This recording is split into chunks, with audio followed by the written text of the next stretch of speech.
I wish to thank all of you, my dear colleagues in the Senate,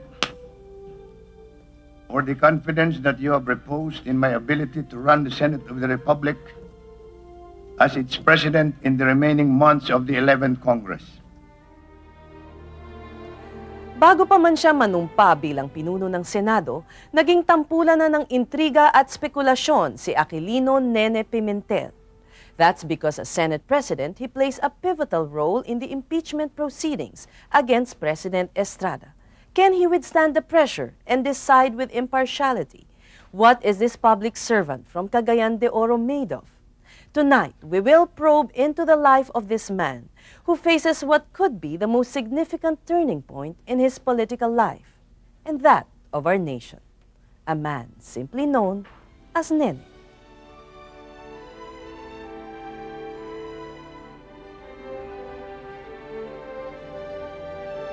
Kasihanawa ako ng Diyos. Kasihanawa ako ng Diyos. Congratulations, Senate. Senator Nene Pimentel has been serving the people for almost 30 years. Even now that he's the country's third most powerful individual and only a few breaths away from the presidency, he still pursues the simple joys of life, like attending to his garden tucked in a Marikina subdivision, a place definitely worlds apart from the exclusive villages in Ortigas and Makati City. Siguro, the humbler view on life, I probably imbibed from my mother, who was a public school teacher, grade 1, I remember. She came from a very humble family, a family of peasant farmers. My father also, to that extent, was a self-made man. My father was a small-town politician in Cagayan de Oro, but he was also always talking with me about public service and the need to serve, especially the poor. Many years, several achievements, and 6 children later, nananatili pa rin kontento sa simpleng pamumuhay ang senador. Money was never a primary motivation, the accumulation of money. In my life as a practicing lawyer in Cagayan de Oro, for example, and even here in Manila during the martial law years, ang dami kong mga kliyente dyan sa may release ng train. If you have no attachment to wealth and power, nobody can intimidate you. Kasi you don't have to sell your soul to anyone. And that is his strength. Taliwas naman sa kanyang simpleng buhay ang track record ng senador sa gobyerno. Nahalal siya bilang delegate ng Constitutional Convention noong 1971. Naging mayor din ito ng Cagayan de Oro City noong 1980. Mga panahon na nagmistulang pagsubok para kay Nene. He was one of the street parliamentarians, very active, always behind bars. You know, he was mayor, I think, of Cagayan de Oro, but I think he served more time in jail than serving his city. When Nene was in prison, wala kaming pera, they go to school, I always tell them I ask them, nainggit ba kayo doon sa mga nakakotse, nakaganon? But remember that kahit na wala kayong ganyan, ang kayamanan ay hindi lang pera.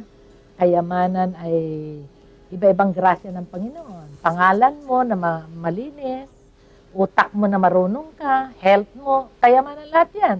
I was proud that he was in prison. It was not like I was saying that I hope he was here with us to be a father. No, I was so proud that he would stand up to his convictions and fight for us.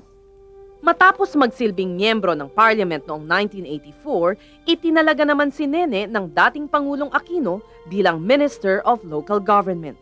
At noong 1987, bilang Presidential Advisor at Chief Negotiator naman sa pagitan ng gobyerno at Muslim rebels.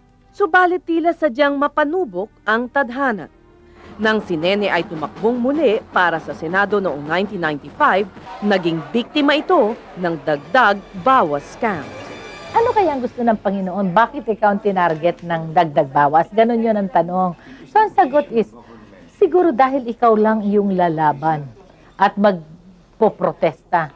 And then you will be able to bring this outside so people will see na may dayaan ang eleksyon. 1998, Nene was re-elected to the Senate for a 6-year term. Yet the fight against Dagdag Bawas continues. It is more to inform and send a message to the young of our country that if we think that there's something wrong with our government, with our electoral system, we must stand up and be counted and try to cleanse especially the electoral system. During his Senate stint, Nene Pimentel proved once more that he is indeed the people's voice in the legislature. He authored several significant measures like the Local Government Code of 1991, the Cooperative Code, the Generic Drugs Act. He's also responsible for the creation of the autonomous region in Muslim Mindanao. But his ultimate triumph lies not in politics, but in the family. Senator Pimentel and his wife Bing are enjoying their 40th wedding anniversary. And despite the odds they went through, they have managed to raise 6 accomplished children. My father is a voracious reader. You know, he has lots of books in lots of different topics, you know.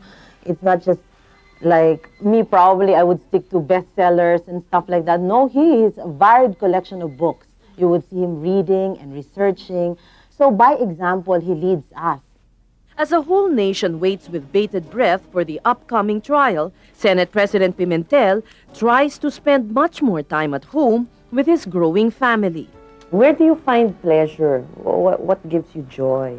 Oh boy, quiet, reading and... You find time to read pa? Oh, lots of time.